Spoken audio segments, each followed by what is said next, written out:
Hi, everyone. Good evening, Bob. Hi, Tim. I told my husband about your cool what do you call it? Tuk-tuk. Tuck tuck. What a cool thing. Well, yeah, it's fun. Yeah. And Hey, you said you were in Malawi Malawi, yeah. making them and giving them away to people? Well, not actually giving them away. Sort of there was a very haphazard nonprofit organization that runs on a very thin budget, Hmm. and they're doing development work in Malawi. Hmm. If you ever saw the movie The Boy Who Captured the Wind, Yeah, uh, okay, so basically we have some programs like that with using solar instead of wind. impressive. Cool. I liked it. And how long were you there? You were there Uh, for, I was only there for 3 weeks. but still, I mean, and you made how many of them? Did you? We got 10 up and running. And They were kids. I mean, it's not like I started with raw metal. But so you still, they're impressive. so you can buy a tuk-tuk kit? Sort of. You can buy a regular tuk tuk kit, but then as far as using the right kind of batteries and the solar controller, that you got to do yourself. Or I just posted one for sale to see if anybody will buy them. So you can buy one. All right. Well, if you take yours on Staro Drive, then I don't think I'm allowed on Store Drive. I'm teasing. It is an awesome thing, though. There need to be more of those for just what you're doing with it. You know. And it's solar, which is so cool. Oh, far and away the coolest thing was when I was bringing my boat down to the ramp, and some kid comes up to me and says, "My mom says you're saving the world." How do you respond to that? Trying.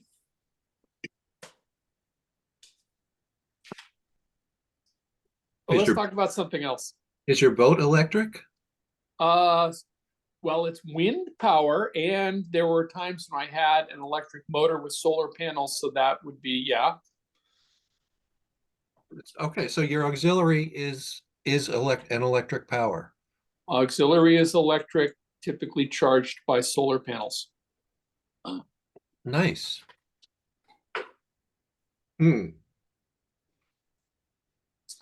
If I could just figure out how to get free bait for the lobster traps, I'd be all set. All right, I'm not touching that. Do we have anything close to a quorum here? So one, two, three, four. Uh, five. Joy is here. I thought Joy would not make it, or at least not make it till late. And Deborah is here. So yeah, we have a quorum. So I guess we will call this meeting to order. It is, oh, who is our scribe for the evening? Don't all jump at once. Tim, can I appoint you? I'm never going to volunteer, but I will do it. All right, thank you.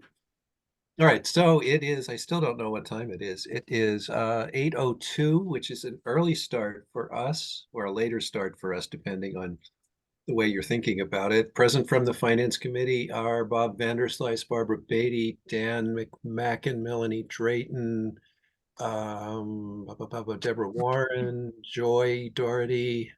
Oh, and Peter's joined us too. Okay, I have. excellent. So that's way more than a quorum. And let's see, we have some guests as well. So Tony has joined us. Ann Spurn, representing the library, has joined us. Nori Morgenstein, the librarian, has joined us. And I guess that's it. Looks like, oh, okay, Tim's there. Okay. Yeah. Okay, so first of all, I'm going to apologize for this weird late time. We had some trouble posting the meeting. I submitted on time. Diane did what she needed to do well in time, but somehow it never showed up on the community calendar on the website, which is the official posting place. And we kind of didn't catch it or until what, Tuesday night at about 7:30, and we couldn't get it to work. So we figured the safest thing to do to stay inside the open meeting law was to post it for an 8 o'clock start, which does get us inside the 48 hours. So that's why it's an 8 o'clock start. And I haven't looped back with Diane to figure out what went wrong and whether there's anything we need to do to kind of stay away from that or not. But that's the reason for the late start. Tonight is general government, so that's town hall, and that also includes pensions, what am I trying to say? Benefits, OPEB, all of that. And it also includes the culture and recreation, of which the library is part of it. So since we do have two folks representing the library, I think we'll just start with that one, if that's okay.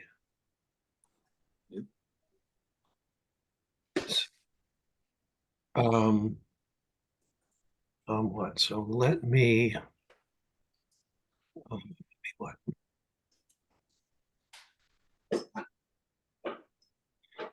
Let me grab the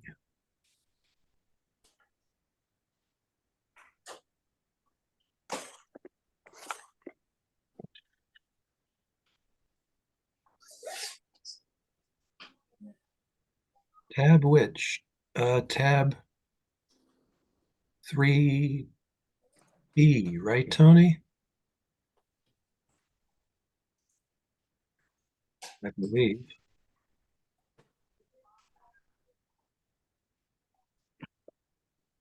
Yep, 3B.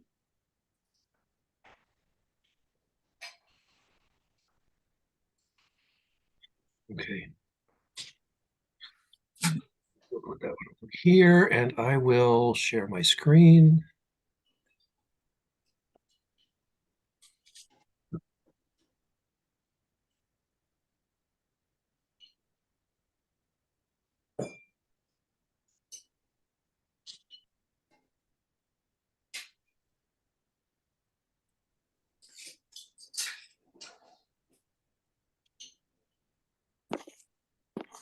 So whoops, it just happened. I think I am sharing my screen. Does everybody see it? Yes, you are. Yes. Zoom is really crazy about the way it handles this, I think. And let's start with library. Nori and Ann, and I guess Barbara, uh, are are you ready to just walk through this? Well, doesn't Nori have a That's Lori, right. Lori Lori had a is- presentation, but she just dropped off the screen. Uh-oh, she had a PowerPoint, I thought, or something, right? that's right. But she's gone. I'll call her. Thank you. I'm the library liaison, so that's why I know.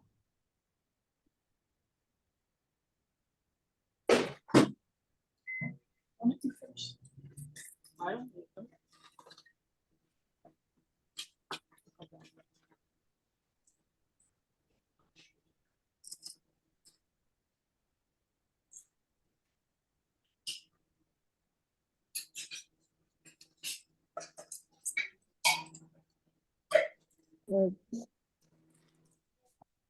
think you just went past it. Did I? Uh, This is all school. It's above school? No, I saw some line items. No, it's further down. It's further down. I think there's a school piece inside, or sorry, a library piece inside school. There is, they have an account for the library I saw. You have good eyes, though, if you saw that. right there. I think she knows it. Library, right after veterans agent. Yep, I think we got it. All right. But let's see if we can get Nori back.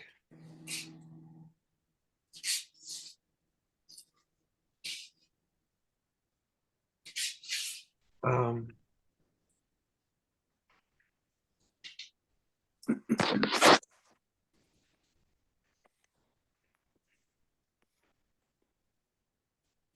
well, in the interest of time, I guess, or to try to make some time here while we're trying that.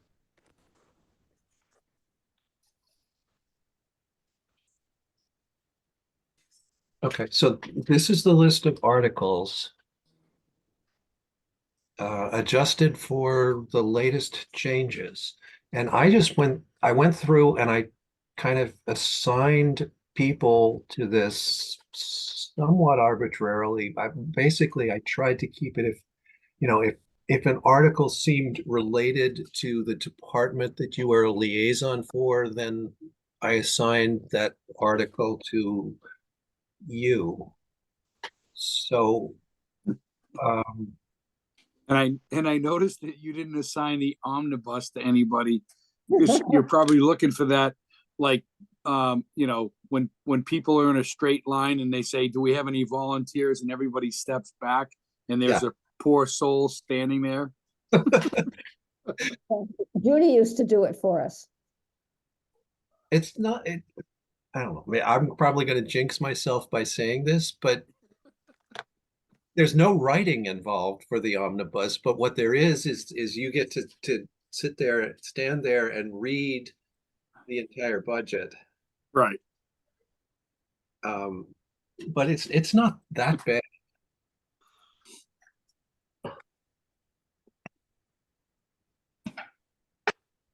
All right, do you want me to read these? So Article 1 transfers I'm Peter, good with that. Yep. Snow and Ice, Barbara. Yep. I did prior year's bills last year, I think. Okay. I took this salary and classification and elected positions only because I've kind of done it, and actually most of the work is done by Allison now.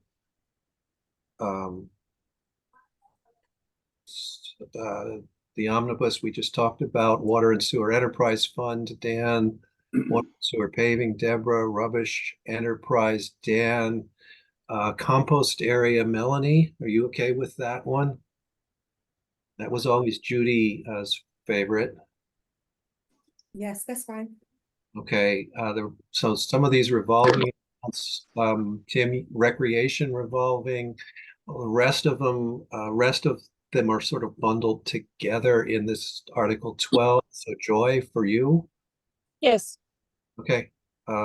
Other post-employment benefits, aka OPEB, Tim, Sure. okay. Stabilization Fund, Peter, Mhm.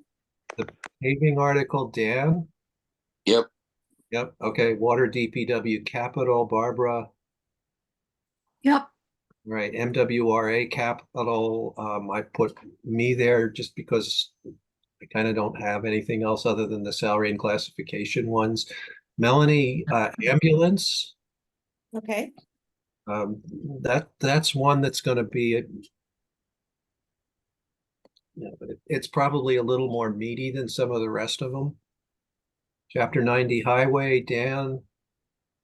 The community preservation one is always busted up into a lot of sub-articles. I don't know how many there are going to be. So I think what will probably end up doing is assigning individual sub-articles to different people. So that's a TBD for now on. Barbara, do you know how many they've got? I saw it I don't- earlier in email. I didn't think it was, Yeah. I didn't think it, well, it's in the warrant articles, isn't it? That we got earlier? It's just a placeholder now. Oh, No, I can't remember. It's not as many as in past years, but there's a fair number. I can't remember how many. 15 maybe? In one of the schedules that I sent you today, I have them listed out. It's on that tab 1, the administrators plan for use of available funds. It's in the middle of that. So I have 1, 2, 3, 4, It's 5. about 15 maybe? It's 11 right now. Oh, okay. But then they're also going to have some clawbacks of right. unspent funds, so that'll add a couple to those too. And you have to do each clawback separately, correct? Yeah, that's how they have been done. I don't know if they necessarily have to be done that way. I would think that you could combine them into one, but in prior years, they have been done separately. Right, right. I just figured if you did it one, it would be one, it'd just be kind of to streamline, I guess, the process. Yeah, I wouldn't have an issue with that. I didn't know if there's some sort of, state rule or regulation that we need to do it. If we don't, maybe we should ask them to do the clawbacks in one, just to streamline it. Yep, that would make sense. In past years, what we've done is when we've looked at them all, we've just sort of said, yep, okay. So we sort of informally. Yeah, I guess the only Right. issue would be if for some reason somebody, So what if one person takes issue with one Yeah, of the blowbacks? with one of them, correct? Sorry, my internet's Yeah. going in and out. Yeah, and so then that whole thing could be voted down. That would be the only, but I don't really see that happening. There Yeah. were more than about 4. I left the meeting a little early, but a lot of things they just left intact. So maybe we could do it separately.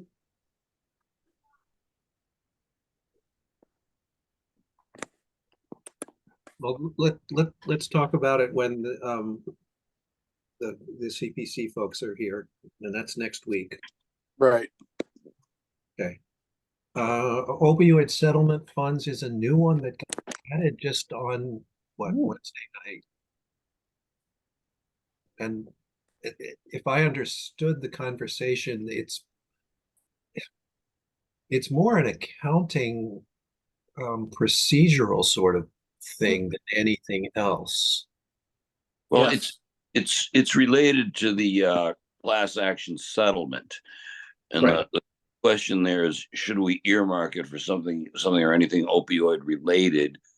Or it appears that we can just put it in the general fund and march ahead.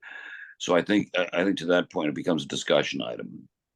No, so actually it does have to be used for specific purposes. But I think that the DLS, I'm not going to say they screwed up, but when this first came out, they told municipalities that we had to deposit it into the general fund. And Okay. then towns would have to appropriate it for use.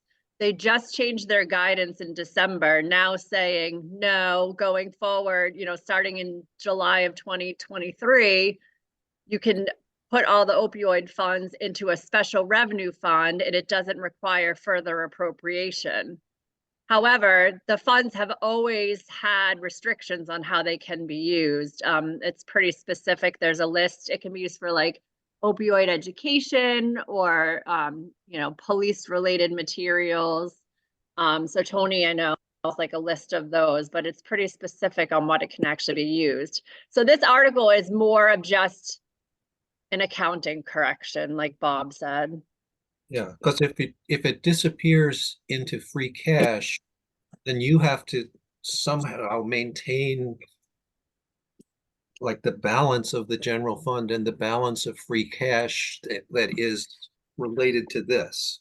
Yeah, so that's what this is doing. We first started receiving these funds last fiscal year in FY '23, and per the DOR, we deposited them into the general fund. And then at the end of the fiscal year, it fell to free cash. So it was about $15,000. Now, this article is asking town meeting to approve moving that $15,000 from free cash into the new special revenue fund so that it can be used for the purposes that the opioid money is intended for. And all of the accounting is now completely separate from the general fund and Yes, much easier to deal with. yes. Yeah, okay. So that's what that one is. So anyway, I put my name on it. If anybody wants to volunteer, and I'll take my name off of it. No, that's what I thought. Membership of the Sailing Program Committee. Peter, do you want that? Yeah, I'll take that. I'm good. Okay, treasurer collect, changing the term of the treasurer collector, Tim. Silence gives consent. Okay, zoning, Sorry, Deborah. I was on mute. Yeah, fine. Okay, stormwater improvements. Dan, you've got a lot of these. Should we? Yeah, I wouldn't mind punting one or two. So our mission is we are given one assignments will be like last year where we've got to write the blurb, which is the decision of the FinCom on that particular article. Is that correct?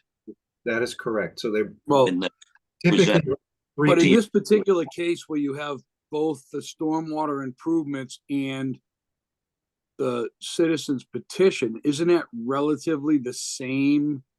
yeah, those should be together because we'll Right. won't want the other.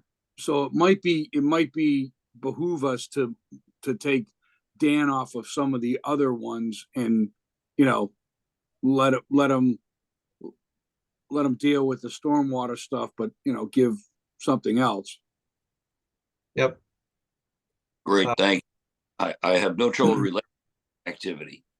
Okay. Yeah. So Joy, would you take chapter 90? Sure. That's one less. Oh, I was kind of hoping Joy would take the omnibus. She's good with numbers. I think that may be the best thing to take on during the end of tax season. Yeah. So Bob, if you want, just because I'm probably longer served than some of the other members here, I would take on the omnibus, as long as there's a bottle of water on the podium for me. You sure you want water? Well, I would like wine, but it would have to be in a set. Actually, how about some Barletta wine? I hear Tony Barletta's producing some good wine these days. So It'll have to be white then, because your teeth can't turn red in the middle of reading that Right. article. right. Okay. Well, thank you. Deborah gets zoning, stormwater was Dan. Peter, you're right. That's why I put Dan on both of these. Right. together. Makes sense to have them take care of both of them. Yeah, and well, okay. For now, until we discuss it, I'll leave it at that. Continue committees, Barbara. That one is just a Yeah, I know. Slam That's dunk. boilerplate thing, and that's that. Dan, Thank you. sorry to interrupt. Dan, at some point, you and I should sit and spend some time to walk through those stormwater articles 25 and 26. There's a lot there to talk about. Terrific, Tony. I can do it next week if that works, or Yeah. depending on what it looks like. Yeah.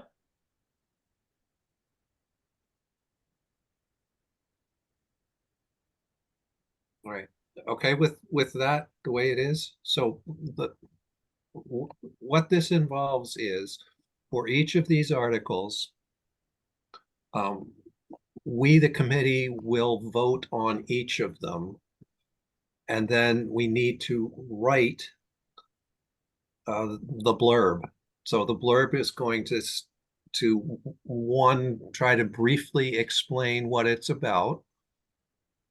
And there are some of these in here that we've carried forward from year to year, and they don't. Yeah. I No don't. boilerplate, like transfers, snow and ice, prior year bills. Even, I think all the way up to the omnibus, actually water sewer. Yeah. Water sewer paving. I mean, all of that rubbish enterprise, all of that is pretty much boilerplate, right? It is. No, Guess what no, I'm. water and sewer is the new water meters. Right? Oh, right.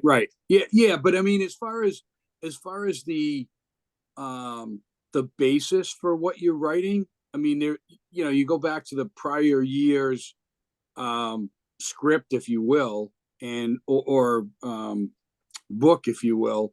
And yes, I mean, obviously there are certain things you got to add to it, like water sewer. You're right. There's new meters coming into play. But when it comes to, some of the other stuff, it's pretty boilerplate. Right. But I guess I think we can do a better job with some of them in explaining what it is about. Right.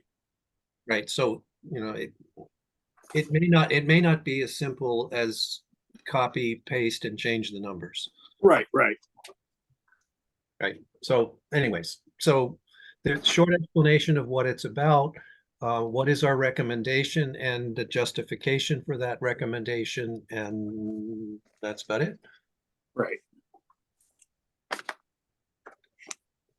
And as Peter said, a good starting spot is to read, just go to last year's town meeting, a booklet, and read what was written in there, and you can use that as a basis. But if you read it and you don't understand it, or you don't think others will understand it, feel free to add a sentence or two explaining what's going on. Mm-hmm. Right. Okay, so Maury, welcome back. Thank you. So we're gonna move on to library, and Nori, I'm just gonna give the floor to you and to Anne and to Barbara. You should be able to share your screen. Great. I'm going to stop sharing. I am not a Zoom guru, but if your screen looks like mine, at the bottom of the screen, kind of a little to the left of center, is a share screen button. Yeah. Yeah, okay. Okay.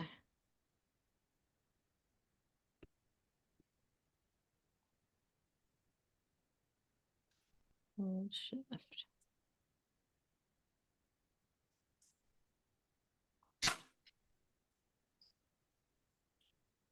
I think I can get that to work.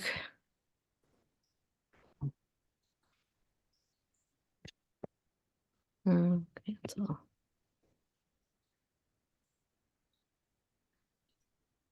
Not good. One more second. And also, thanks. Sorry about that before. It was my internet. And I'm back at the library. Here we go.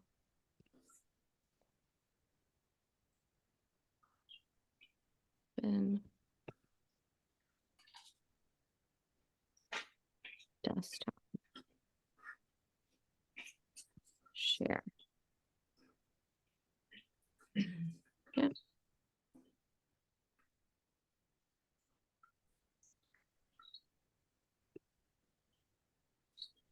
Nope, nothing's happening.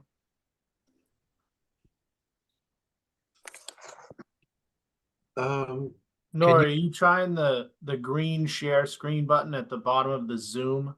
Yes. You open up Zoom and click that share screen button. Then it'll give you a number of options of screens that you can share. If you have your PowerPoint open, you should be able to click on it.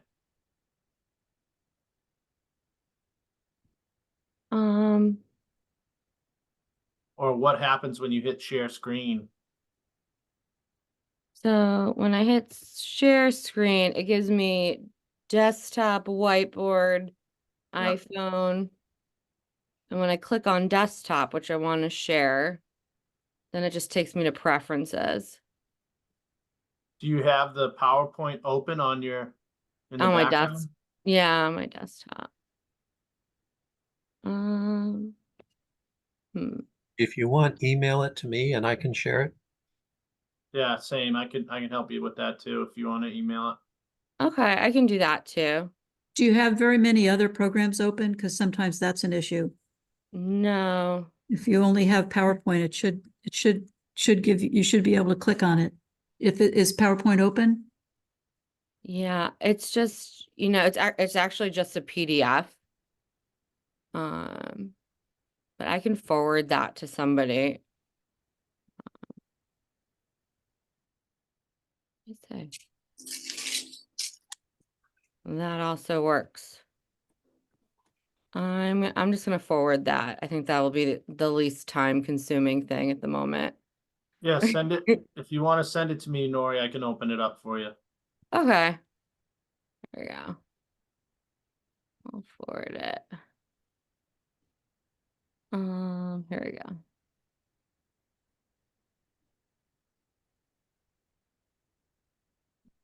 Okay. I'm gonna forward this email right now. Who are Sorry you, about the hold up, everybody. who are you forwarding it to? Should I forward it to Tony? Forward it to Tony, me, Bob.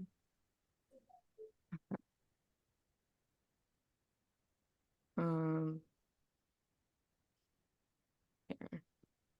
Or and yours is popping up first. I'm sending it to you. Is that okay? Sure.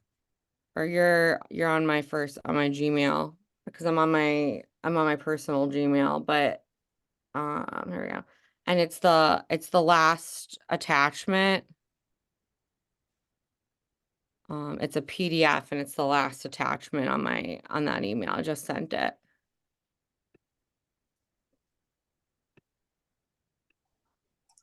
I'm waiting to get it. Why don't you send it to some other folks too to see who gets it first? Okay. Yeah, send it to Tony because I'll send it to he Tim. could use the really good ones from Town Hall. And He's he knows got the how to use best. it. Tony's Yeah, got the best. it's just A Barletta at nahant.org. There you go. There we are. Okay, Tony, I am sending it to you right now. And it's the last attachment. It's just the PDF at the end. Okay. Okay. Kind of not fair, though. It only has to go across the street to Tony and it has to go further. Are you at town hall right now? No, I'm at Oh, you're home. at home. Oh, well, that Okay. I'm at home too, but it still hasn't arrived. Oh, Oh, I just got it. okay. Now there are a whole bunch of them. Yeah, it's the last one. It's just the one that's a PDF. Library budget proposal. Yeah, that's it. Okay.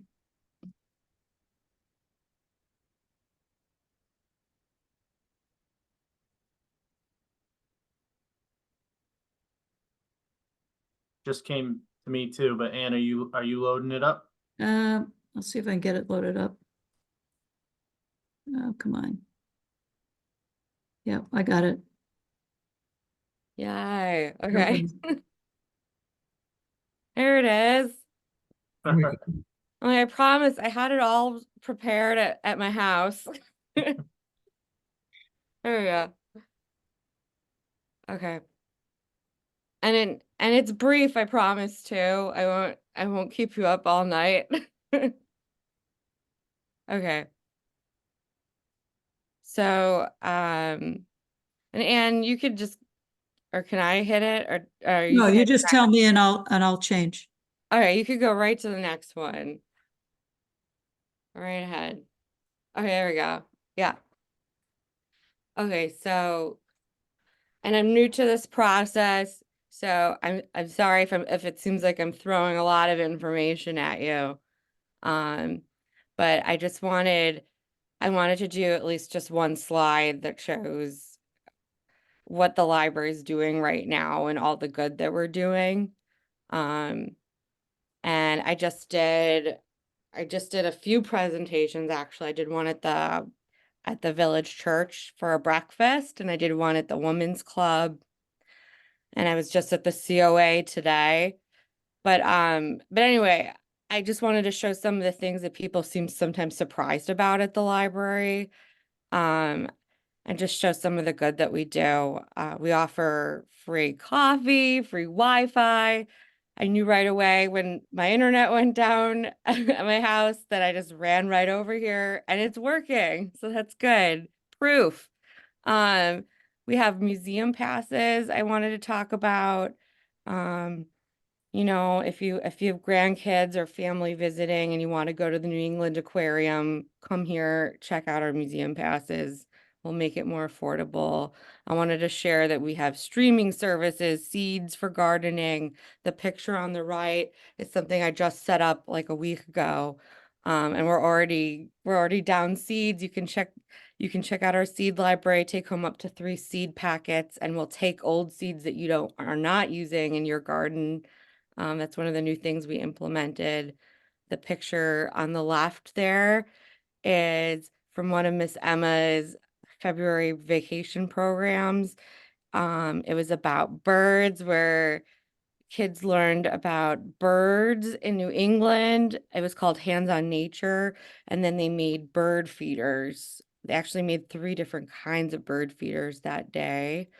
I just wanted to show you some of the things we have, some of the things we offer at the library, and give you some of the stats too. I created this presentation, I guess, on March 14th, because that's what it says in that left corner. And by that date, we had 8,812 people come into the library this fiscal year, which for a town of our size, I thought was really, really impressive. We get a lot of people in here every day, a lot of people coming to programs about birds, as you can see, a lot of people checking out books, but also using our other resources for things like having a free cup of coffee or just using the internet. We also offer really great services like homebound delivery now. Carolyn, our adult services librarian, drives books to people who physically can't get into the library or people who have COVID. She'll drive books and drop them off at people's doors so they don't have to come into the library. We also offer one-on-one technology help for seniors or anyone who really struggles with things like printing or emailing or connecting on Zoom. And then we offer lots and lots of different types of programs for kids, adults, digital programs, passive programs that you can just do when you come in at your convenience. I've been doing more author programs that you can attend at home digitally, and starting things like the Mystery Book Club. We have a special total solar eclipse program that's happening on April 8th. It's the first solar eclipse you could see in New England in a long time. It's not a totality solar eclipse, but you could see about 90% totality, which is great. I gave out solar eclipse glasses today to the Council on Aging. I'm giving some out to the Johnson School. And anyone who comes to see the eclipse at the library will also get glasses. And I'm hoping to get a lot of people from Nahant to come watch the eclipse together.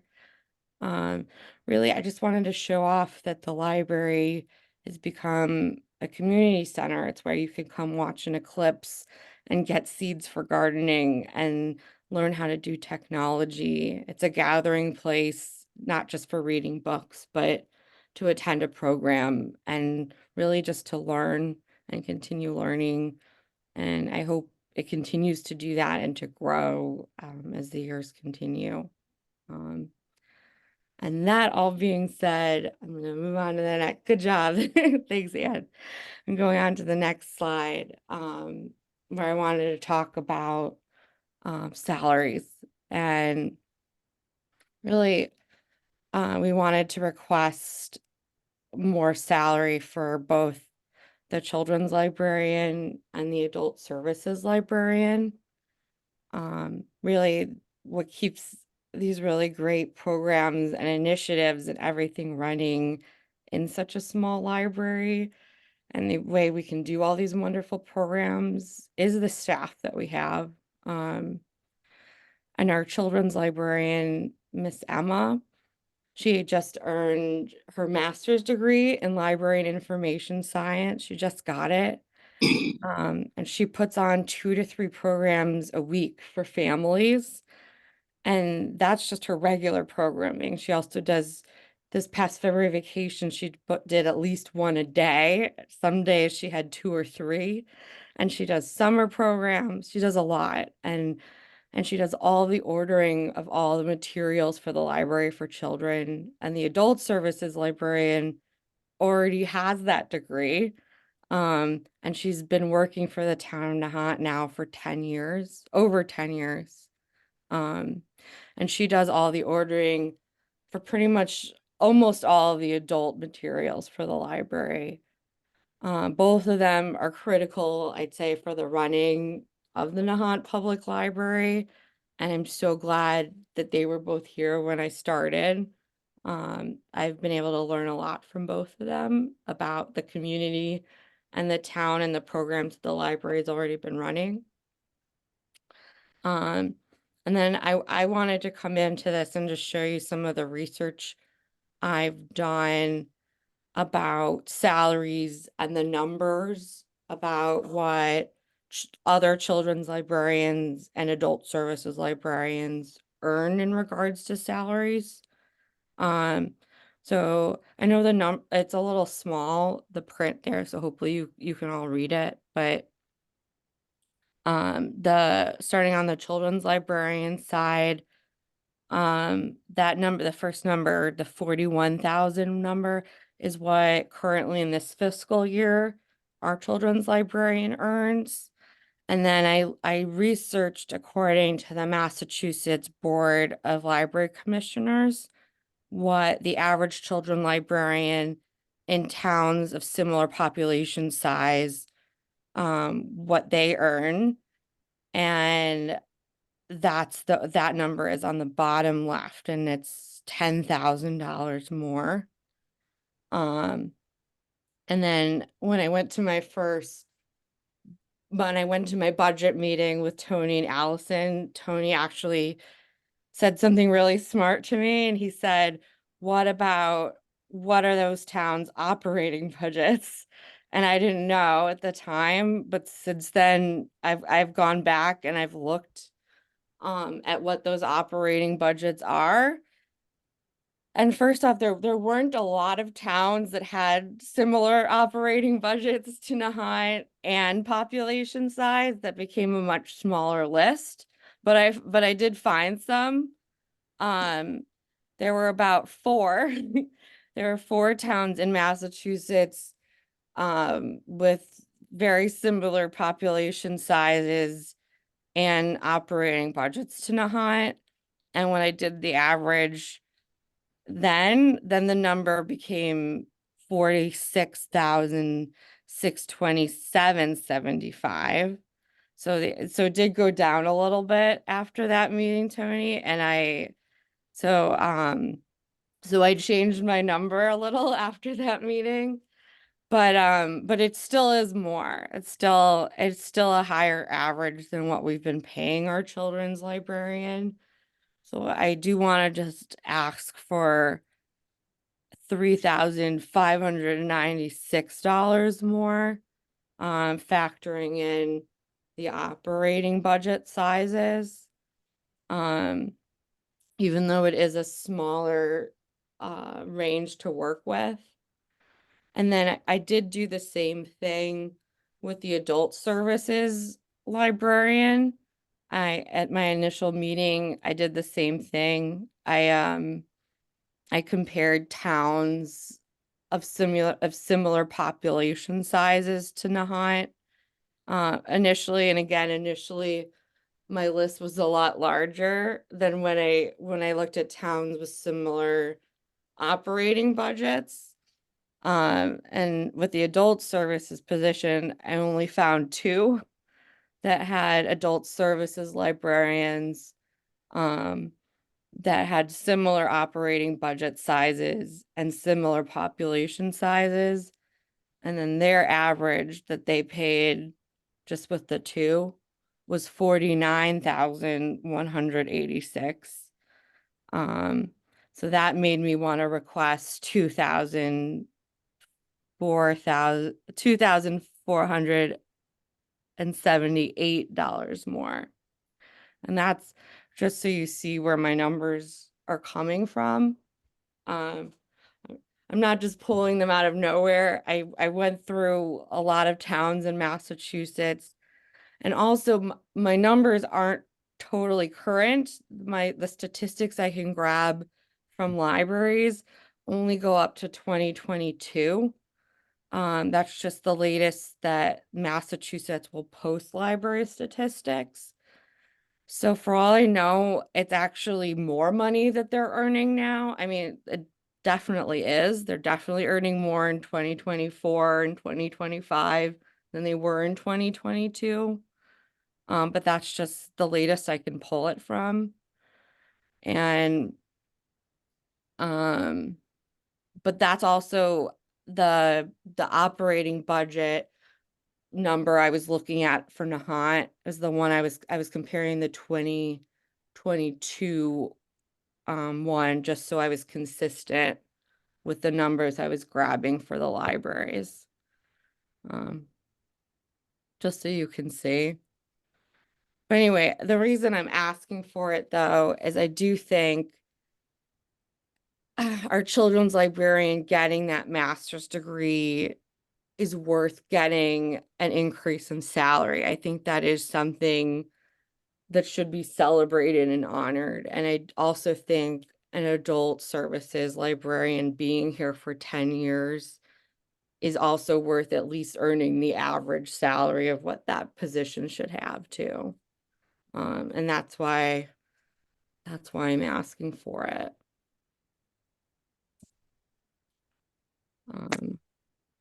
Yeah. Do you want me to go to the next slide? Think so, unless anyone wants to ask anything about it. I don't know how this usually goes.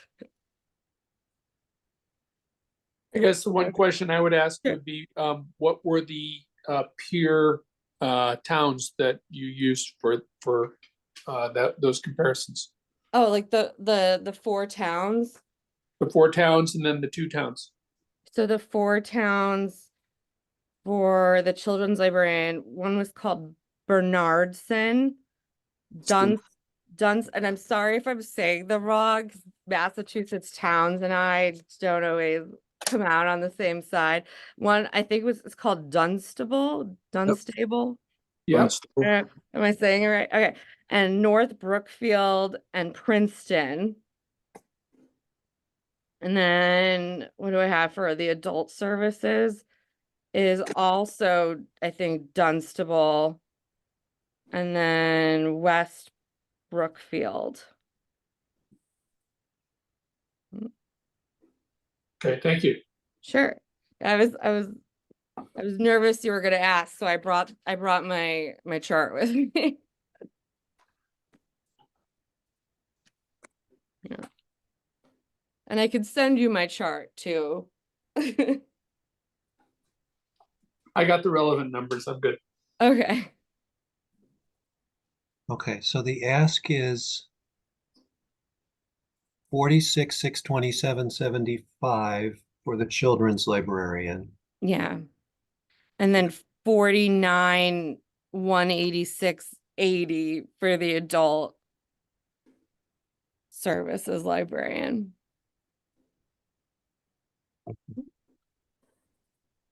All right. So, which is slightly less than the original request in the case of the children's librarian and slightly more in the For the case. adult, I know it changed when I looked at But the operating budgets. I have to comment that, one, I've been on this committee a few years, and to get this much detail from, as far as doing research and coming up with these numbers and the averages and obviously speaking to, getting a master's degree and all that. I really appreciate the fact that you've provided kind of this information and how we compare to other communities. I am familiar with Princeton and Dunstable and Bernardston because I did grow up a little bit in the middle part of the state. So I appreciate it. I really thank you, Nori, for doing the legwork to compare us to other communities. It makes it easier to, I guess, in my opinion, agree with you that we should be bringing our librarians up to what you consider the average when you compare it to similar communities. So thank you. Thank you. I'm sorry there weren't more for the comparison. And I do thank Tony for bringing that up. I didn't even think to compare it to the operating budget before. But Nori, can you hear me? I want to agree. I want to thank you for your research, and also Tony, thank you for making it even more fine, granular, detailed comparisons. And I know from when we met, Nori, you actually had a lot. You had a chart that was very detailed. So thank you for not putting that up because it was lots of small numbers. But I agree with what Peter said, that particularly for the children's librarian, it's like a sort of merit step increase, which is a very standard policy when someone has, gone to the next level with a degree. It's very standard policy to get a step increase merit. So it's good to see that. And she's excellent. I got to hear her do some of her presentation. She's wonderful. I also want to add that I'll call it a member of the public was observing the presentation, and that unnamed member of the public was saying, well, compare their salaries to the DPW, and it was suggested that most of the library staff being less funded, and there was a gender difference between that and the some of the other areas of town.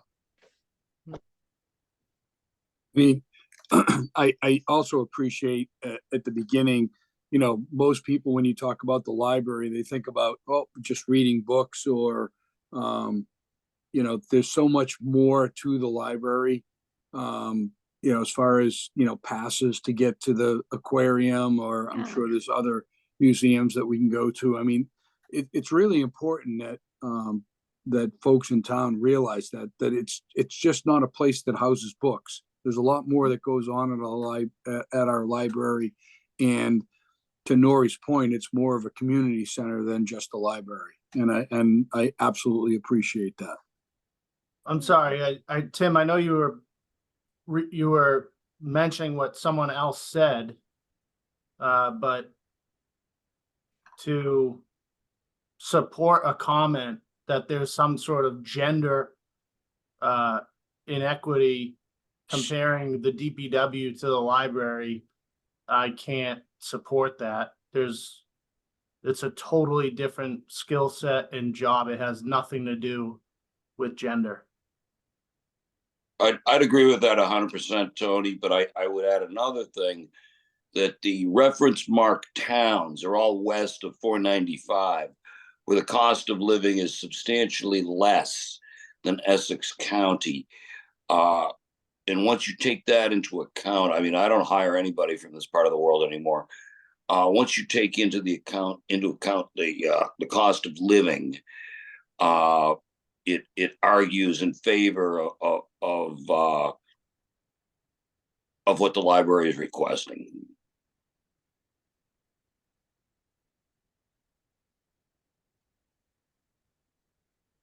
I will hold my comments and unless you guys asked me for them. I just had to step in there that, I can't stand here. I can't be on this meeting and stay quiet when, a comment like that. And I know, Tim, it's not your comment.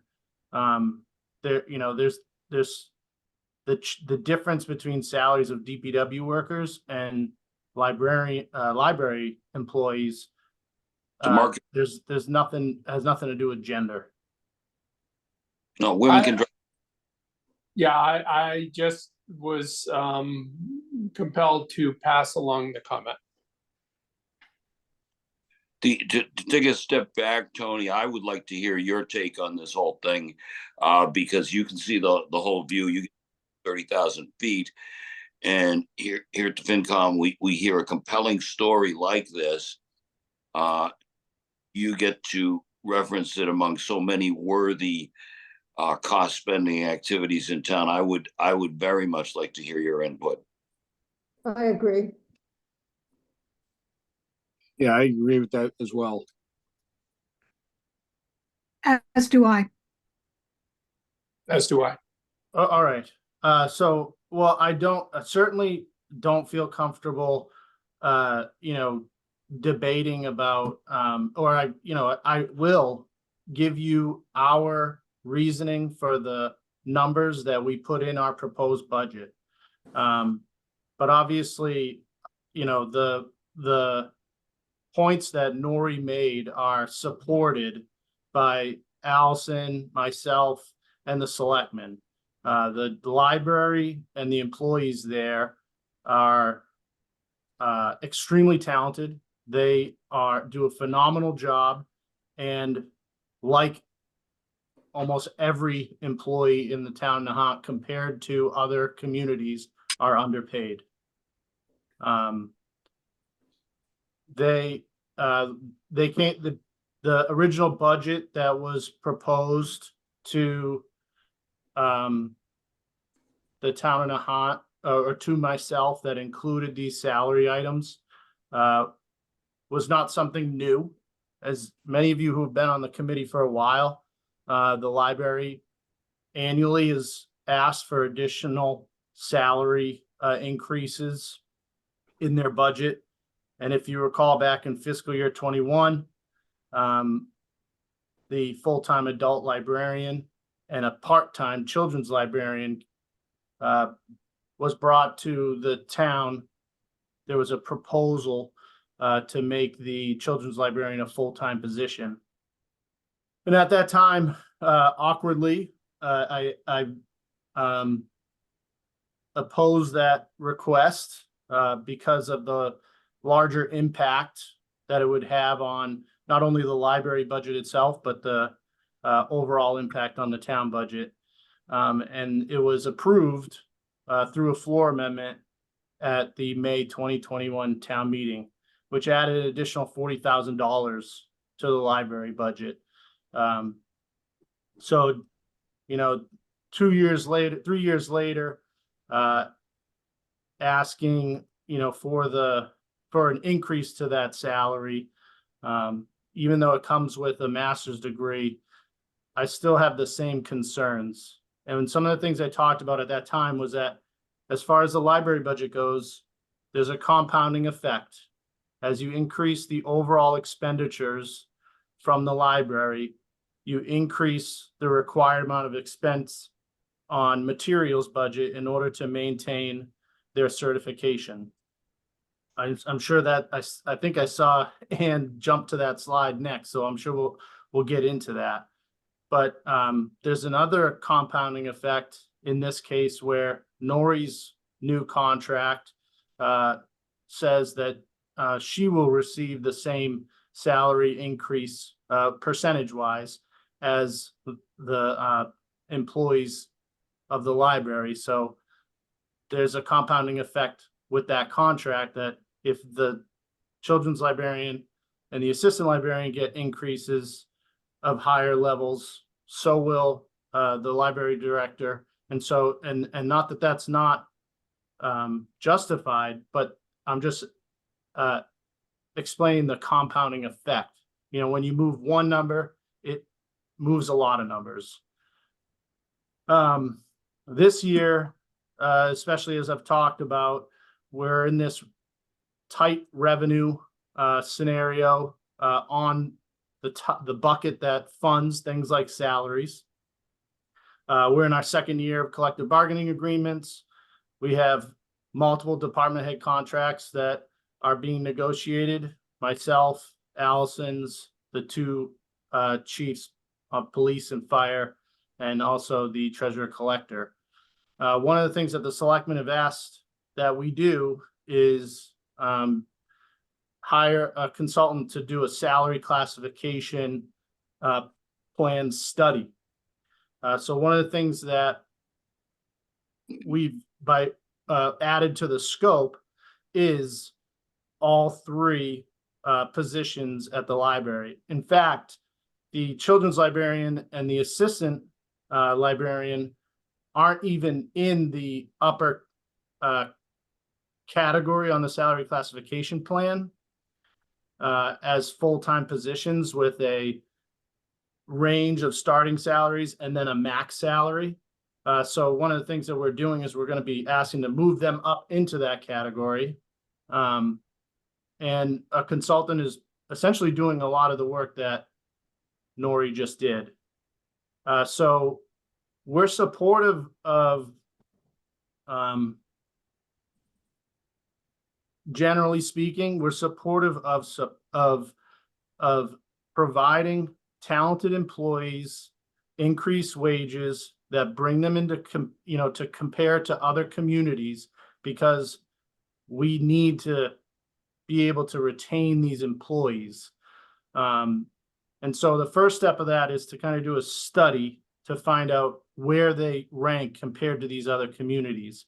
And that study may result in an increase on the salary classification plan that gives us the ability to, where each one of those salaries are going to live within. But then the second step of that is financially, what can the town afford to do? That's the harder challenge. I'll say that this year it's extremely hard with the other things that are going on. I believe that next year it won't be as difficult. Collective bargaining agreements will be going into their third year. Those four major department heads should be, those contracts should be negotiated. And so, I think that the salary classification plan puts us on a path to hopefully be able to do more next year. But it's tough to advocate this year. And like I said, the original budget that we got prior to the most recent numbers that Nori just presented to you were asking for a 7.8% increase to the assistant wage and a 12.6% increase to the children's librarian. For comparison, the union collective bargaining agreements this year are getting a 2.5% increase. Most employees are in that 2.5% increase. So we just kind of felt that while we support the need to retain the talented employees at the library, there's a compounding effect, and we're in a really tight year. But we're hoping to put us on a path towards accomplishing some of those goals. It might not be in the same aggressive increase as requested, but trying to work our way there in the future. Hey, So that's Tony. Yeah, go ahead. Couple questions. In your town administrator's budget, how did you calculate these two salary recommendations? What the percentage increases? What, the assistant wages 46,779, children's librarian 43,031. How did you arrive at that number? What does that number represent? 2.5%. 2.5% of Yep. prior. So 2.5% increases, but we're also, like I said, have included them in the salary classification study. Right. And you'll also notice, just so you know, if you're looking at the library budget spreadsheet, there's a reduction in the comparison of the director's salary to what we have in there. That was just a accounting edit, because the original request was a 2.5% increase based on the previous annual salary. But the previous annual salary in the library director department head salary number was the former director's salary. So we adjusted that to be 2.5% from Nori's current salary, which is less, but it wasn't. She's also recommending. We're also recommending a 2.5% for Nori as well, which is in line with the contract that she has.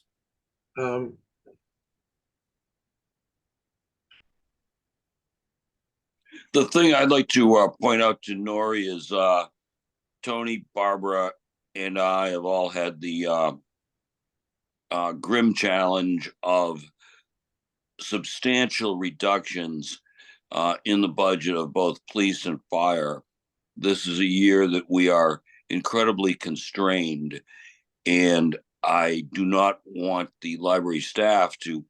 I want the library staff to be aware of that, because the great good works that are going on there are deeply appreciated by, I think, just the fact that you had 8,000 visits in one quarter in a town the size of Nahant, and the great job that you're doing is terrific. But we're in an environment where we're cutting the cops in the fire department, for goodness sakes, and I want the library staff to be aware of that. I'd like to, may I add something? Can you Yeah. hear me? Yeah. I'd like to add that in terms of the policy of merit increases, or what I think of as a step raise for the children's librarian, I really would like to emphasize and add to that I'm afraid we might lose her. It's, she's now she's got her master's. She's outstanding and deserves to have the merit. And I want to keep her. And I know we all, that's been mentioned, but I want to underline how important that is. And Tony, I'm very glad to hear that the library positions will be added into and moved up into the salary schedule study. That's excellent to hear. Great. Thank you. Should be. Is there anyone that is getting like a merit increase more than 2.5%? Well, there's those four department heads, or 5 department heads that are negotiating contracts at the moment. And then there was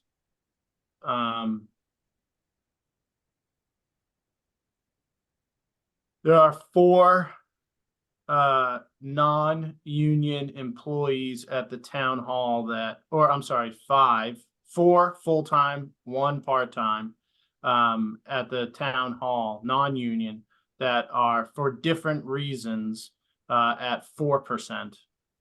But I think that the percentage is important when it comes to salaries and increases. The dollar amounts are so much there's such a spread of what 4% means for me and what 4% means for the children's librarian. Yeah. But the reason you talk in percentages is because the classification plan is supposed to be those positions are supposed to deviate based on their level of responsibility and qualifications. And so when you start getting into dollar comparisons of raises, you start to lose that separation between those different positions. So that's why I know, $3,000 doesn't sound like a lot. $2,000 doesn't sound like a lot, but that equals 8% and 11%. And You did the math too. and again, to Anne and Nori who are on the call, this is a very difficult position for me because I love the library and that you guys are doing such a good job. And I'm a huge advocate for retaining talent. And we have an extreme across the board. We have an extremely difficult time doing that. And it starts with salaries, and they're not wrong. They are underpaid. But we have limits. The town's finances has limits. So I do want to try and I don't want to lose them either. But so I hope you guys hear me. It's not that I think negatively of the performance or of the merit or the reasoning. It's simply a numbers analysis from my perspective. Yeah.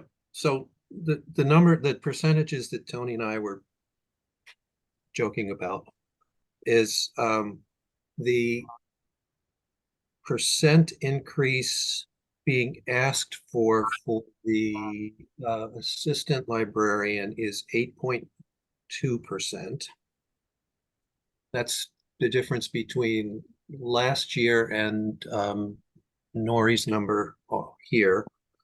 And it's 11.5% for the children's librarian. And kind of thinking out, I'm somewhat thinking out loud now. The situations to me seem like they're different, right? And in the case of the assistant librarian, it seems hard to justify something in excess of the percentages that are being given elsewhere in town. And to me, that's 4%. We could run the numbers on 4%. I think there's a case to be made there. But there's still more to do. I think, the salary classification study will help. But if we go with 4%, well, then but let me quickly revisit children's librarian. I think that case is a little different because she has now earned a master's degree. So there's a qualification difference there as well as a performance or a merit kind of a thing. So to me that would justify something more than 4. And I agree with Bob on that. The differences and especially the merit. But I also think the importance, I see, Tony, I hear you that, good to hear that the numbers can be run again. And let's do that because this is about equity. And I know you know that. And the importance of getting these numbers. Particularly for the children's librarian, as Bob is saying, we want to make sure we retain her. So there's be completely transparent. So there's if there's 4%, if we'll run the numbers, if you were to put a 4% increase in your budget, again, this is the FinCom's budget, so it's up to you guys. If you were to do a 4% increase for children's librarian and adult service librarian, you'd also have to do a 4% for the director as well. And then there's what you'll see on the next slide. There's a compounding effect with what you need. You have to increase what you spend on materials. So And then you just have to so we're identify where clear, that comes from. I don't think I have to get an increase in my raise. I think mine can still be 2.5%. That's honorable, Nori. I was just going based off your contract. We looked up your contract to double check if our numbers were right, and I think we read a line in there that said you would receive the same increase as the children's and the adult librarian. Okay. I have to look at it, but I don't think that's I didn't think that was true, but I'll look at it. But I could still take 2.5%. Tony, the salary classification plan, what is the status of that? It's with the consultant at right now, and we were hoping to get it back before the end of the month, so that it could be included for this town meeting.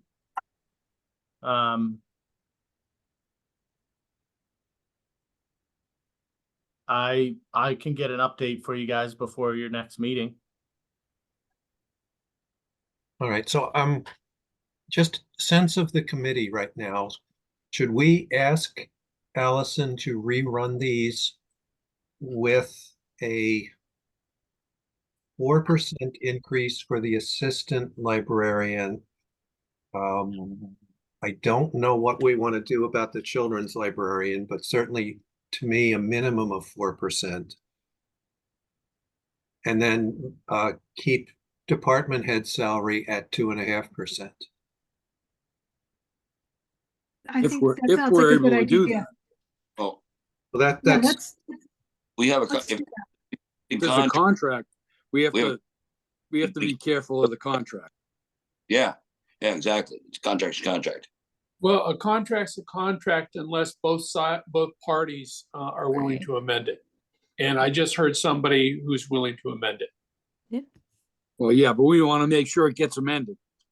Right, right. No, that would be a contingency, that required contingency.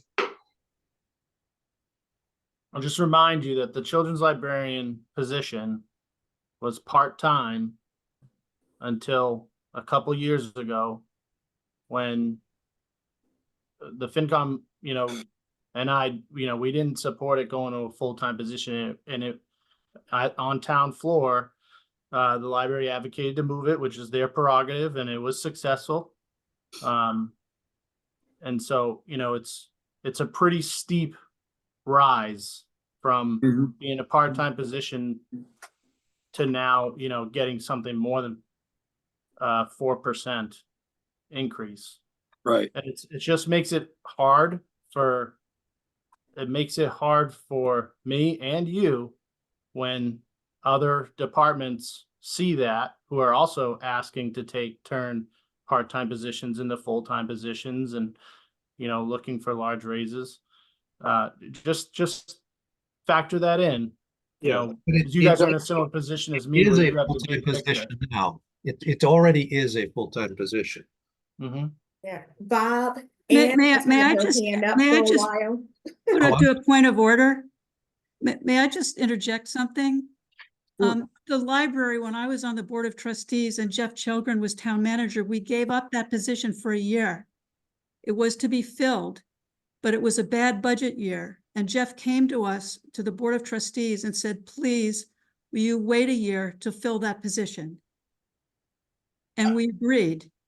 So when we came back to town meeting and asked for the position, Tony, it wasn't one that was invented or just, happened. It was one we had. And we gave up for a year. I'm not saying that you invented it. I'm just saying I'm just explaining to the finance committee that even if that's fully justified to make that a full-time position, and even if it's fully justified to do more than 4%, there's a bigger picture that we have to consider. And I don't believe we give out merit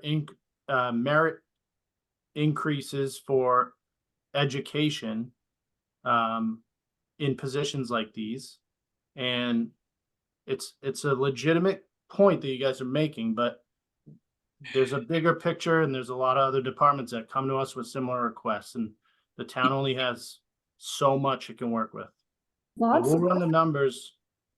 The thing I would say, we are paying a consultant to give us hard data on this, and as much as I hate to kick the can, we won't enjoy any benefit from the consultant that we got to pay anyway if we just do what feels good tonight. I say we table this, get the data from the consultant, and then make an informed decision.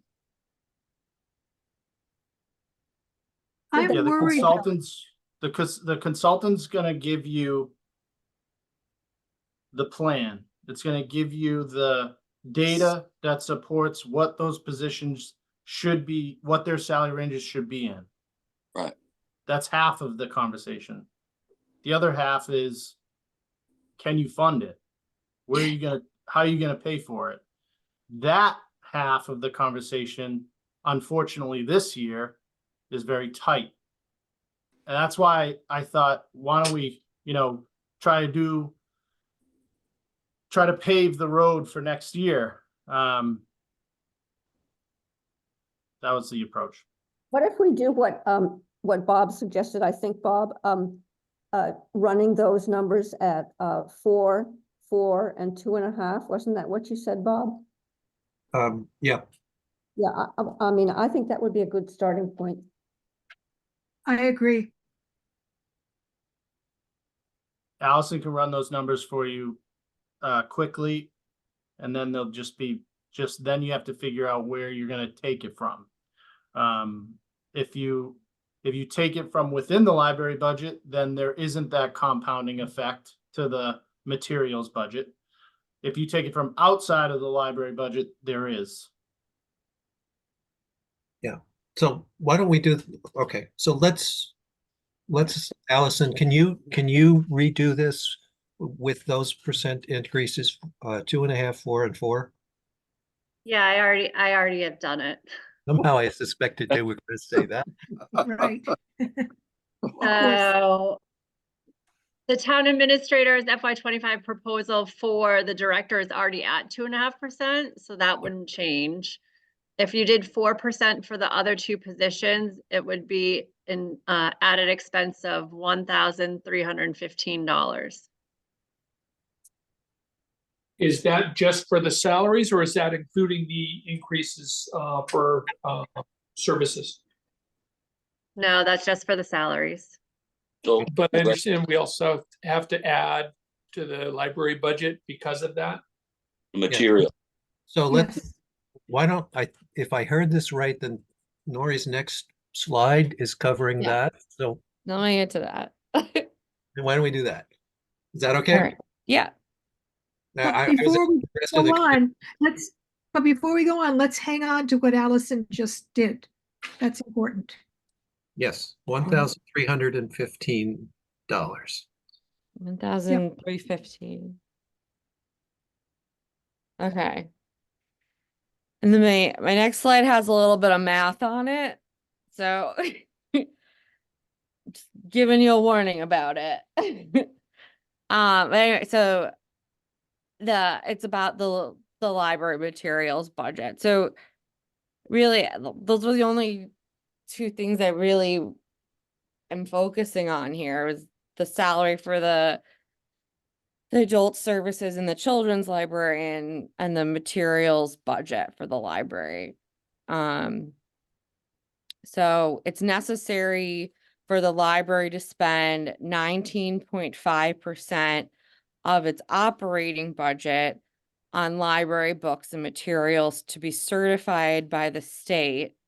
And this is called the MAR, which is the municipal appropriation requirement. So I've gone back and looked, and historically the library has been underfunded for this as far back as I've looked. And in this year's budget, the one I've been spending, we were short 3,700 for library materials. The library also overspent on electrical services and purchase services. In years past, the library has overspent on gas and supplies. And I guess what sort of it sort of worries me, because what happens when all of the other accounts are spent? The library can't afford to not be certified by the state, because when that happens, we lose the state aid and access to grants, which we really rely on pretty much for everything. And I'm going to get to that.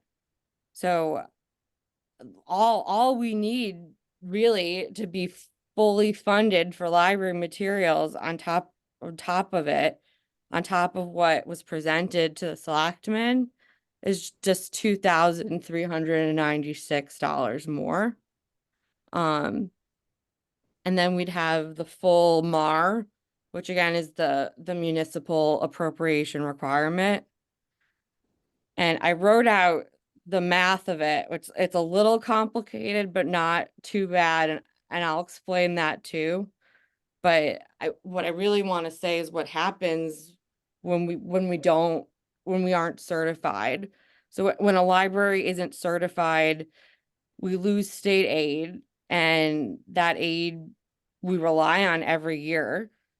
That's free money essentially. And then we also lose access to grants, which the Nahant Public Library has historically also used. I've looked at, we've used Lister grants for things like programs, for printing brochures. We've done things like Walk Nahant. We've done things about ticks. I've been finding out about also all sorts of things with grant funding, preservation, things for helping people with Alzheimer's, all of it. We've gotten lots of funding. We'd lose access to all of that.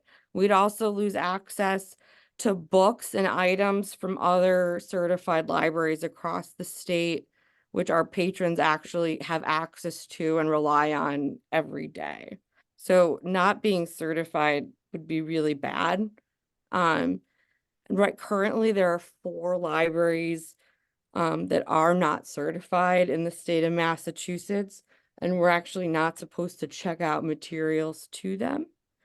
And as someone who's been a librarian now for almost 15 years, I've actually never even heard of a municipality that hasn't fully funded the MAR. I thought that only happened when governments didn't support the collections in libraries or when they were in dire financial straits. And then that was like 1 year, not every year. Nori, And yeah, just how does this math work? We take okay.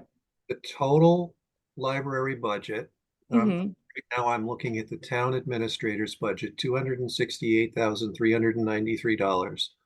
So that's the fiscal year. So you look at 3 years. So I have the library's fiscal year budget of 2022, and you add it to 2023 and 2024, and then you divide it by 3. So you need the average of 3 years fiscal budgets. It's 3-year rolling average. Yeah. Okay, it's more complicated. It All right. is a little complicated. I know. And then you need to do it, then you multiply it times 2.5%. So their way of making sure that libraries' materials budgets are always okay and you're always getting more is that 2.5% part. So you Okay. multiply the 3-year average times 2.5%. And then that next number, that 19.5%, is because of our town population size. So if we were a larger population, it would be a different number. And also a smaller population size would have a different number. Okay. But because we're a town that's between 2,000 and 4,099, we're 19.5%. So that's the 51,696. Yes, that's our magic number. So, right, that's the magic number. As So, I understand this right, if we look at the library's budget, we have to take 3 line items: library books, magazines, magazine, newspaper, prescription, audiovisual supplies, add those together. to all equal the MAR, which is the 51,696 So this budget as presented doesn't meet that. number. It's just 2,396 short, Well, but which is better than last year. Thank you. Which is good. It's because last year it was 3,700 short. But I'm a firm believer that it shouldn't be anything short. And I've never been at a library where it's short anything. I've, it's, it just, to me, it says that the government doesn't support the collection of the library. It's all about what the library has and the materials in the library. I don't way to, I mean, I'm with you, Nori. I can't see any reason for not bringing us up to the 19.5. Yeah. That's- And then if we're always using any extra accounts to accommodate needing to spend that 19.5, we'll eventually run out of everything else. And that's really what I've been learning over the last, I know I'm learning as I go, but that's really what I've been learning over the last few months as I've been paying all the library bills, is we're not always going to have money as we go. And I need to rely on something. And I think what I need to rely on is that our collection is going to be there, that we have that. So I guess what I don't understand is, in the past, it sounds like we did not have enough in the budget to meet the requirement. But we haven't been decertified. So have we historically scraped money from other departments and then actually met the requirement at the last minute with actual spending? Yeah. So historically, the past directors have taken it from other places or donations, or used it from other accounts. But my other accounts are getting smaller and smaller. And I'm afraid that they're eventually all going to end up evening out. And I'm going to need them to pay for things like gas because I already don't have enough to pay for gas this year. So it needs to come from somewhere. Yeah. Oh, Tony, you have your hand raised. I wanna wait until you're done though, Nori. Oh, okay. Go ahead. Um, Or sorry, Nori, is it okay if Tony speaks? yeah, that's fine. It's good. Yeah. All right, well, so just on the gas piece, we have a utility reserve set Oh. up with the town of Nahant. So don't be Don't afraid. be afraid of the gas. if that account runs hot, Oh, man. Allison has a reserve account that'll cover any additional expenditures out of that. Okay. Now we've done that starting last year, because of the uncertainty in expenses for heating. Oh, that's good to heating know. costs. Just for a little bit of history, Nori's correct. In FY21, the MAR, the library. So to give the full numbers here, in FY21, the library requested a budget with a MAR of 15.8%, and the town voted a budget of 17%. In 22, they requested 18.7, and we voted 17.6. So it grew a little bit. In 23, they requested 19.3, and the town voted 18. So it went from 17 to 17.6 to 18%. And then last year, they requested 18.5, and the town did 18.1. It didn't grow much, 0.1%. The budget that was originally submitted to us, the recommended MAR from the library was 18.4%, which is what we included in our budget proposal submitted to the FinCom. My understanding, as Nori said, is that you can make up for it. It's actually based on expenses. That's why I mentioned about the compounding effect with salaries. Salaries, once they're approved, they're going to be spent. So they are a direct impact on that pressure for the materials budget. And again, I don't think that it's a lack of support for the library's collection. I think it's the town being stretched thin on an annual basis. But since this is a rolling 3-year average and you take 19.5% of it, that's a negligible piece this year, like $100 or less. It's the start of a trend. Yeah. Yeah, I agree. And I agree with Nori that the principle of us having that standard level of support is important. And that's there for a reason. And that should be basic. And then we can talk about if there's, extra grants and things that we're getting, fine. But that basic support, I think, is critical. And we should just see it as that. It's a kind of foundation, basic support.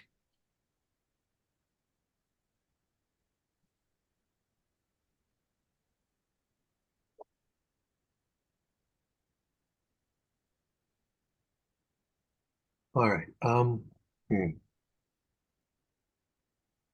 Okay, so there's two pieces in question right now. One is the salaries, and the second is what's the right word for this? The materials budget in hitting the 19%. Yeah, the municipal appropriation requirement. Environment. It's a mouthful. It is. Mar is probably easier, but sounds dumb. Right. And that's 2396.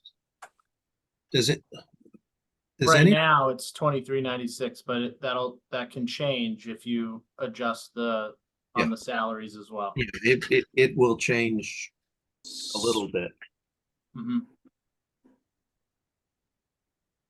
So again, probably go up about like $350, something like that. less than that, because it's a 3-year rolling average. Oh, yeah. It's $256.43 is 19.5% of 1315 being the total salary increase that we're considering. But you spread that over 3 years. So, maybe it's $100.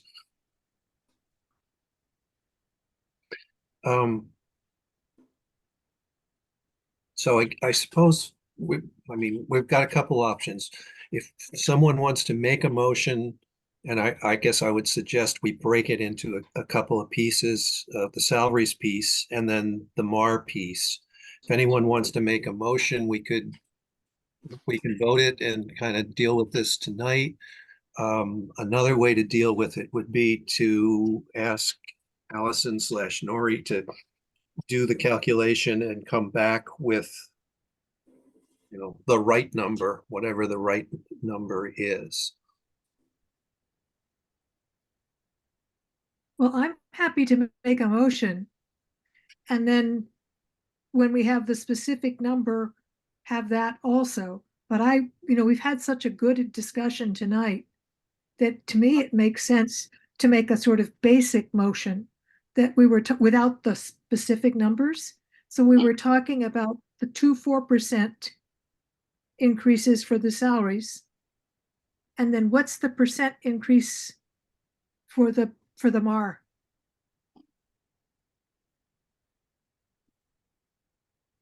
Defer to the formula. Right. I think we could just make a motion, assuming, just assume for a minute that the salaries motion passes. Then the MAR motion would be something about, to hit the minimum requirement, the 19.5%, including the new salaries number. Right. So I would like to move that. Before that gets seconded, to clarify it, would we want to ask the library to somehow offer other parts of its budget for part of that so that it's lesser impact on the rest of the town? Or just a straight add? I'd prefer to do it as a straight ad. I've been looking at the library recently, and the needs in terms of, their issues, there are plenty of issues in terms of electrical issues and lots of other things. So I would prefer to have it just be a straightforward ask. That's my view. Having seen and watched and looked at sort of the situation as it is. Well, I'm gonna second Barbara's motion for the sake of discussion. And I am honestly not clear what Barbara's motion is yet. Oh, it was based on what you said, Bob. So are you bundling it all together, or are you? Yeah, a straight, it's, to me, as I understood it, it was a straight 2.5, 4, 4. Okay, so the motion is covering only salaries. That's fine. No, Okay. no, I No. thought it was 2.5, 4, 4, and bring up, raise the supplies books to meet the MAR requirement as adjusted. Right, that's what I was proposing. Thank you. Okay, and I still second it for the sake of Thank you. discussion. All right. Further discussion? Do we have an order of magnitude of what this is in real dollars? The raises were, dollars. What is the hit on the MAR? It's very Well, small. With the raises, we already kind of decided that it's going to be about $100 a year. No, Right. the raises be total $1,315. Right. Yeah.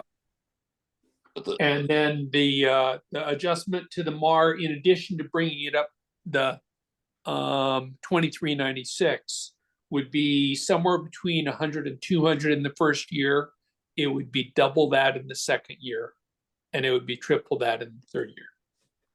So 100, 200, 300. thanks, Tim. Something like that. Yeah. Yep. That's pretty. I call the question. Well, Dan, if there's no further discussion, you don't need to call the question. Okay. There further discussion? All right, then it's time to vote. Point of order, Bob, do I need to record who, if it's not unanimous, do I need to record who voted yea and nay, or is it just a count? It's probably safest to record who is yay and nay. Right. I'm sorry, I had to step out. We're voting them as a bundle, right? The two things? Yes. Well, Yes,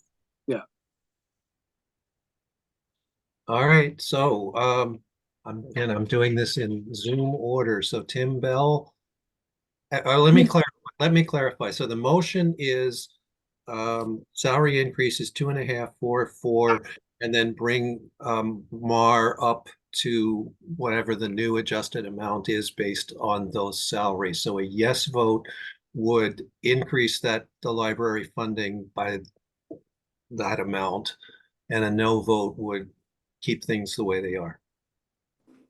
Clear? Yep. yes, Yeah, thank you. and just for clarification, the amount we're talking is roughly 2396 plus, what was it, 1,000? No, I less think than it's about half that. No, it's 2396 plus 1315 Oh, right. Sorry. Right. plus, I mean, just for argument's sake, plus 100. The following year. So we're at about 20, 30, about three grand. 3,800. 30, yeah. Let me check my math. And I better carry the one. Let Allison do it. It'll be more accurate. 3811. Thank you. 3811. I Roughly. wasn't that far off. Come on. I'm kidding, Bob. All right. Is that clear to everyone now? Yep. All right, once more with feeling, Tim. You know, I'd really like to see the library be a little bit creative instead of just taking the, without any adjustment. I'm gonna have to abstain. Okay. Peter, Aye. Joy, Did we lose her? Sorry, unmute. No, I'm here. Aye. Barbara, Aye. Dan, Aye. that was an I? That that was a reluctant I. My mother held a master's degree in library science, and she'd come back and haunt me if I voted nay. All right, so it's an I spurred on by the ghosts of Christmas past. Deborah Warren, I'm going to abstain. abstain. Who else do we have? Melanie? Melanie, then I. So we have 1, 2, 3, 4, 5 yays and 2 abstains. The motion carries. Sorry, Bob, did you vote yes? I didn't. Oh, I vote yes. So that makes one more yay. Yes. Okay. So depending on where you guys determine to pull that money from, I'm happy to bring the adjusted budget numbers to the selectmen for them to support, so that way your budgets are aligned. Yep. Are you around tomorrow morning, Tony? No, I'm at a breakfast, the legislative breakfast at the life saving station. Oh, okay. Nori, Um, I have some books that say don't take opioids. Right. We might That's brilliant. All right, we'll figure it out. It is getting late. So actually, do we need to make that transfer? Yeah, for the library. Yeah. Since we are talking library, I'd like to make a motion per chapter 40, section 6 of the Massachusetts general laws to transfer $1,050 from the reserve fund into the library equipment repair and maintenance fund. I second. Who was that? Melanie. Melanie, thank you. Okay, so now Pete, are you talking this budget coming up, or are you talking in the current fiscal year? Well, we have a library reserve transfer request. I just wanted to get it out of the way before you close the meeting. For the current hot water fiscal heater. year. It's the current fiscal year reserve fund transfer. Right. Am I Water okay with heater. doing that, Tony? The way I did? Yep. Okay, I'll second. so no, wait, it was, No, All right. Melanie seconded already. Oh, okay, that's seconded. right. Melanie seconded. Sorry. further I'll discussion? triple. This is the transfer that we were anticipating. We just hadn't known the figures yet, correct? Thank you. Correct. Yeah, Yes. it's a hot water tank for 1,050. All right, so Tim, Aye. Barbara, Aye. Peter, Aye. Joy, Was that me? I didn't catch whose name you said. I. I said Joy, but Melanie votes aye. Joy votes aye as well. Dan, Aye. Deborah? I think that was an aye. It was an aye. Okay, and Bob votes aye, so unanimous vote in favor. All right, so I think we have reached the end, at least of the library. We did not cover any of the rest of town government or culture and recreation, but given the lateness of the hour, I think what we ought to do is do that next week. Perhaps even, can everybody make a Tuesday evening meeting and a Thursday evening meeting? I don't think we should take time out of the CPC. I think it would be better to have a separate meeting on Yeah. Tuesday. Yeah, that's what so can everyone make a Tuesday 6:30 meeting? So the Yes. 26th Yeah. of March. Yes. Yes? All Is right. the date the 26th of March you're referring Yeah. to? Okay. Yes, I can make that. And Make that's sure you 6:30. post it. And What that time, Bob? 6:30, the normal time. Um, Unfortunately, I won't be able to make it. I can't do 2 nights away from my son. Like I need to, it's too difficult for our schedule to do 2 nights. All right. all right. We would still have a quorum though. Right, Yeah. right. Yeah. Need some time for that CPC. That could run late. Yes, exactly. All right, so let's do that. Tomorrow morning, I will post a meeting for Tuesday at 6:30 to cover the rest of town government, pensions, benefits, everything we didn't touch tonight. CPC will stay on Thursday where it was originally scheduled. And that's that. We Right. can we can hold approving minutes until Tuesday. Yep. Bob, I just have one more thing for the reserve fund transfers. I sent you the last one via DocuSign to sign. So if you can I sign have to up do on that. that. Thank you. And then I'll send this one via DocuSign tomorrow for the library. We post it, I'm thinking out loud, if we post it tomorrow morning, does that give us the 48 hours? Yes. Yes, it does. Okay. Don't forget. I won't forget. I just hope nothing goes awry with it. All right. In fact, I'm going to submit the request tonight after we adjourn here. So Sure. waiting for Diane tomorrow morning, first thing. I And was by the trying- way, Tony, just compliments to Diane. She took a phone call at like 7:30 at night and jumped right on it. So she's great. anyway, I'm not sure what happened there. I don't know. I don't know. She could see on her administrator side the timestamp when she submitted it, but it just didn't show up on the website. So I think you should, continue to have library on your agenda for Tuesday night though.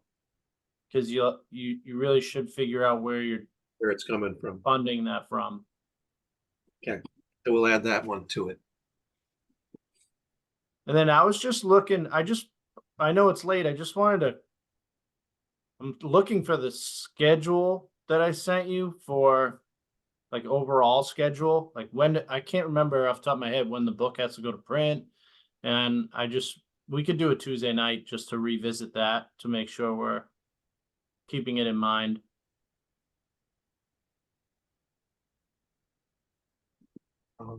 Yeah, I can't find it, so I don't want to keep you guys. Okay, I could drag it up, but that can hold till Tuesday. Good. I would like to add that I very much appreciate the detailed discussion on all sides tonight. And it was very important to have all of the different numbers and it was a really good, thorough discussion, and that's what we're all supposed to do. So thank you to everyone. And I'd like to thank you all for your service to the town. It's really, you're so generous with your time, and I think you're one of the most important committees in town. So thank you very much.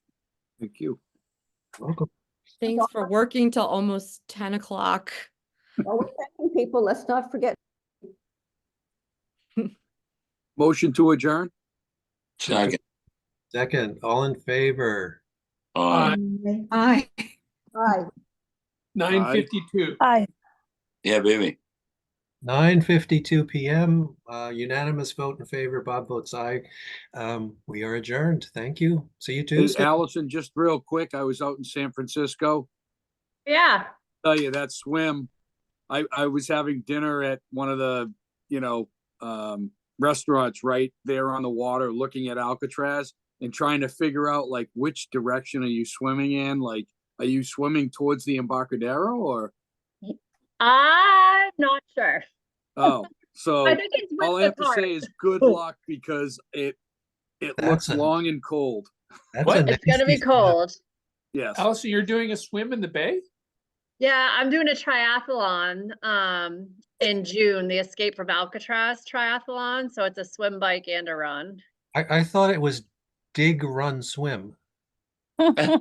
Yeah, dig. Yeah, That's Yeah. a different, yeah, that's a different one. But it's not literally going out of Alcatraz, is it? Yeah, so they drop you, you jump from a ferry right next to Alcatraz and you swim back to shore. Yeah. How far is it, Allison? It's a 1.5 mile swim, an 18-mile bike, and an 8-mile run. Well, you have a mile from when you hit land to get to your bike, or And then 8/10 of a yeah, mile. another, yep. Yeah. So It was I I was hope you're sitting doing there it with some when- coworkers telling them about it, and they were like, we were all just like looking out and going, "Oh my God, they got to swim all that way," and it's gonna be cold. Yeah. yeah. I hope you're So, doing it when the good luck. tide is going out. Right, there are nasty currents depending on. Very strong. Yes. You wear a And they can wetsuit? help I'm you. not worried about the distance. I'm worried about how cold it's gonna be though. Do you wear a wetsuit? Yes, wetsuit? Yes, you wear a wetsuit. Mm-hmm. Wow. All righty. Have a good night, everybody. You all. Bye. Bye. Thanks.